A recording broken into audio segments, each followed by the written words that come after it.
विद्यार्थियों नमस्ते। विगत अंक में हमने कृदंत प्रकरण के अंतर्गत पोर दुपदात सूत्र की व्याख्या समझी थी और शप्यम और लभ्यम ये रूप भी सिद्ध किए थे। आज हम इसी क्रम में एति स्तु शास व्री द्री जुषः क्यप इस सूत्र की व्याख्या समझेंगे। एति स्तु शास व्री द्री जुषः क्यप सूत्र कहता है इण स्तु शास व्री द्री और जुष धातुओं से क्यप प्रत्यय होता है। इण धातु, स्तु, शास, व्री, द्री और जुष धातुओं से क्यप प्रत्यय होता है। कैसे, ये हम उदाहरण के द्वारा समझेंगे। इत्यह, इत्यह रूप हम जब सिद्ध करेंगे तो यहाँ पर इत्यह में इणगतौ धातु है, इसलिए यहाँ पर धातुः प्रत्यय परश्च सूत्र का अधिकार करके इण धातु से एति स्तु शास सूत्रानुसार क्यप प्रत्यय हो जाता है। तयोरेव कृत्य त खलर्ता सूत्र से यह कर्म अर्थ में होगा, क्योंकि आप जानते ही हैं कि क्यप प्रत्यय भी कृत्य संज्ञक है। क्यप प्रत्यय भी कृत्य संज्ञक ही है, इसलिए यहाँ पर जो क्यप प्रत्यय है यह तयोरेव कृत्य त खलर्ता इस सूत्रानुसार कर्म अर्थ में प्रयुक्त हुआ है। तो धातु यहाँ पर इणगतौ धातु है, रूप हमको सिद्ध करना है इत्य।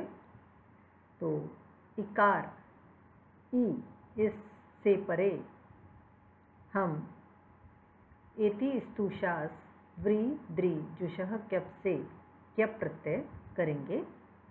क्यप में प की हलन्त्यम से संज्ञा हो जाएगी और क की लशक्व तद्धिते से इत संज्ञा हो जाएगी। लशक्व तद्धिते सूत्र प्रत्यय के आदि में स्थित लकार शकार और क वर्ग की इत संज्ञा करता है। यहाँ पर जब इण धातु से परे क्यप प्रत्यय है तो क्यप में आदि में क है तो लशक्व तद्धिते से आदि क जो है उसकी इत संज्ञा हो जाएगी और प जो अंतिम है उसकी हलन्त्यम से इत संज्ञा हो जाती है। ई धन यह रूप बनता है। अब ई और धन यह जब रूप बना तो सार्वधातु का आर्धातुकयो सूत्र से गुण की प्रवृत्ति होती है। सार्वधातु का आर्धातुकयो सूत्र कहता है सार्वधातु या आर्धातुक प्रत्यय परे होने पर इगंत अंग को गुण होता है। तो यहाँ पर गुण की प्राप्ति थी, किंतु किंगति च सूत्र से गुण का निषेध हो जाता है। किंगति च सूत्र क्या कहता है? किंगति च सूत्र कहता है किद गित परे होने पर, कित गित परे होने पर गुण वृद्धि कार्य नहीं होते हैं। कित गित परे होने पर कैसे? जब हमने इण धातु से परे क्यप प्रत्यय किया तो क्यप में जो आदि क है इसकी हमने लशक्व तद्धिते से इत संज्ञा कर दी। तो क की हमने जब इत संज्ञा कर दी तो कित, क की इत संज्ञा हो गई तो क्या कहलाएगा? कित। ग की इत संज्ञा होती तो क्या कहलाता? गित। ट की इत संज्ञा हो तो कहलाता है टित।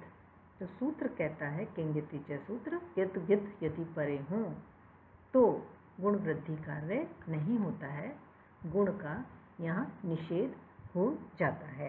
तो यहाँ पर क्योंकि क्यप में आदि क की इत संज्ञा हुई है इसलिए कित परे है और कित परे होने पर यहाँ पर जो गुण कार्य होना था सार्व धातु का आर्ध धातु का यो सूत्र से वो कार्य यहाँ पर नहीं होता है। किंगति च सूत्र उसको रोक देता है। फिर हमारा रूप यथावत ही रहता है, ई धन य। अब ह्रस्वस्य पिति कृति तुक, ह्रस्वस्य पिति कृति तुक से यहाँ पर तुक का आगम हो जाएगा। तुक का आगम हो जाएगा तो हमारा रूप बन जाएगा ई तुक और य। तुक में भी क की हलंत्यम से इत संज्ञा हो जाएगी तू, तू जो कि अनुनासिक है, तो अनुनासिक उकार की उपदेशे अजानुनासिक इत से इत संज्ञा हो जाएगी और हमारा रूप रहेगा ई त और य। रूप बन जाएगा इत्य। हमको रूप सिद्ध इत्यह विसर्ग वाला करना है। तो जब इत्य रूप बन जाएगा तो जैसे हमने विगत अंक में प्रातिपदिक संज्ञा करी है उसी प्रकार से यहाँ पर भी हम कृत तद्धित समासाश्चय से प्रातिपदिक संज्ञा कर देंगे इत्य की, और उसके पश्चात यहाँ पर सु आदि प्रत्ययों की प्राप्ति होगी सुऔजस सूत्र से। तो इत्य और सु में से उपदेशे अजानुनासिक इत से अनुनासिक अच उकार की इत संज्ञा हो जाएगी और बचेगा स। फिर पुनः स सजुषोरु से रुत्व और रकार को खरफसानियों विसर्जनीय से विसर्ग आदेश होकर इत्यह रूप निष्पन्न होता है। इस प्रकार से यदि परीक्षा में इत्यह रूप की सिद्धि आ जाती है तो इन सूत्रों को लगाते हुए हम यह रूप सिद्ध करेंगे। एक बार हम पुनः देखेंगे रूप की सिद्धि। एति स्तु शास व्री द्री जुषः क्यप। ये सूत्र कहता है इण धातु स्तु शास व्री द्री और जुष धातुओं से परे क्यप प्रत्यय होता है। यहाँ पर हमें सिद्ध करना है इत्यह। इत्यह में इण धातु है, शेष रहेगा इण में से इकार। तो यहाँ पर धातु प्रत्यय परश्च सूत्र का अधिकार करके ई धातु से एति स्तुषा सूत्र से हमने क्यप प्रत्यय किया। तयोरेव कृत्य त खलर्ता, जैसे कि हमने पिछले अंकों में जो सिद्धि करी है उनमें सूत्र प्रयुक्त हमने किया है, यहाँ पर भी यही सूत्र प्रयुक्त होगा। तयोरेव कृत्य त खलर्ता, इस सूत्र से यहाँ जो हमने क्यप प्रत्यय किया है कर्म अर्थ में किया है। पुनः आपको कहूँगी क्यप प्रत्यय कृत्य संज्ञक है।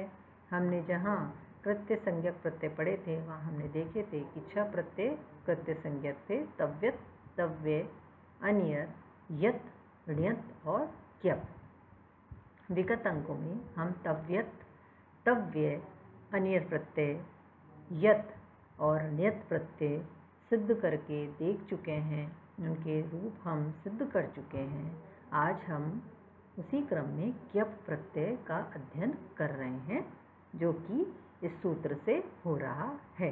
तो क्यप प्रत्यय भी जब कृत्य संज्ञक हुआ तो यहाँ पर तयोरेव कृत्य त खलर्ता सूत्र से यहाँ सूत्र कहता है कि कृत्य संज्ञक प्रत्यय जो हैं त प्रत्यय हैं, खल अर्थ वाले प्रत्यय हैं, ये भाव और कर्म में होते हैं, जैसा कि मैं आप सूत्र की व्याख्या में आपको समझा चुकी हूँ। तो यहाँ पर तयोरेव कृत्य त खलर्ता सूत्र से यहाँ पर यह जो प्रत्यय आया है क्यप प्रत्यय, ये कर्म अर्थ में है। जब हमने ई से क्यप प्रत्यय कर दिया सूत्रानुसार तो क्यप में क और प क इत संज्ञा हो गई, य शेष रहा। ई धन य सार्धातु का आर्धातु का से गुण की प्राप्ति हो रही थी, किंतु किंगति च सूत्र से निषेध हुआ। पुनः रूप रहा ई और य।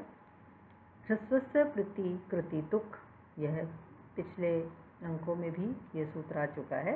ह्रस्वस्य प्रति कृति तुक, इस सूत्र अनुसार तुक का आगम हो जाएगा तो हमारा रूप रहेगा ई तुक और य। तुक में से त शेष रहेगा अनुबंध लोप होकर ई त और य इत्य रूप बनेगा। कृत तद्धित समासाश्चय से प्रातिपदिक संज्ञा सु आदि की प्राप्ति होकर इत्य धन स ससजुषरु से सकुरुत्व और विसर्ग होकर इत्यह रूप निष्पन्न होगा। इसी क्रम में, इसी सूत्रकृत क्रम में हम दूसरे रूप की सिद्धि देखेंगे। स्तुत्य है, स्तुत्य है। यहाँ पर भी स्तु धातु से हम एति स्तुशास व्रीद्री जुषः क्यप से क्यप प्रत्यय करेंगे। वही प्रक्रिया रहेगी। धातो प्रत्यय परस्य इन सूत्रों का अधिकार करके स्तु धातु से हमने एति स्तुशास व्रीद्री जुषः क्यप से क्यप प्रत्यय किया। तयोरेव कृत्य त खलर्ता सूत्रानुसार यहाँ पर प्रत्यय जोगा कर्मर्थ में होगा। फिर हम जब स्तु और क्यप, स्तु धातु से क्यप प्रत्यय का प्रयोग कर देते हैं, तब क्यप में से वही प्रक्रिया रहेगी। प की हलंत्यम से संज्ञा, क की लशक तद्धिते से संज्ञा, हमारा रूप रहेगा स्तु धन य। अब यहाँ पर पुनः सार्वधातु का आर्धातुकयों से गुण की प्राप्ति हो रही है, किंतु जैसे हमने इत्ते में किया था वही यहाँ पर ही किंगति च सूत्र यहाँ पर उसी प्रकार से प्रवृत्त होगा। किंगति च सूत्र गुण का यहाँ पर भी निषेध करेगा, क्योंकि कित परे है। क्यप में क की संज्ञा हुई है, इसलिए यहाँ पर कित परे होने से किंगति च सूत्र गुण का निषेध कर देता है और हमारा यहाँ गुण कार्य नहीं होकर हमारा रूप स्तु धन य यथावत रहता है। जैसे इत्ते में ह्रस्वस्य पिति कृति तुक से हमने तुक का आगम किया था, यहाँ पर भी ह्रस्वस्य पिति कृति तुक से तुक का आगम हो जाएगा। तुक में तू जो है अनुनासिक है, इससे अनुनासिक अच उकार की उपदेशे अजनुनासिक इत से इत संज्ञा हो जाएगी। क की हलंत्यम से इत संज्ञा हो जाएगी, तो तुक में से शेष रहेगा त हलंत का, स्तु त हलंत का य। जब हम इनको संयुक्त कर देंगे तो स्तुत्य, जैसे हमारा इत्ते रूप बना था वैसे ही उसी प्रकार से हमारा स्तुत्य रूप यहाँ पर बन गया है, किंतु हमें रूप बनाना है स्तुत्य है विसर्ग वाला। तो अब हम स्तुत्य की कृत तद्धित समासाश्चय से प्रातिपदिक संज्ञा करेंगे। स्वउजस सूत्र से सु की प्राप्ति होगी। सु में से अनुबंध लोप करने पर सकार शेष रहेगा तथा ससजुषरु से स को रुत्व करके और र को खरफसानी विसर्जने से विसर्ग आदेश करके स्तुत्य रूप निष्पन्न हो जाता है। शेष सूत्रों की व्याख्या और सिद्धि हम अगले अंक में देखेंगे। धन्यवाद।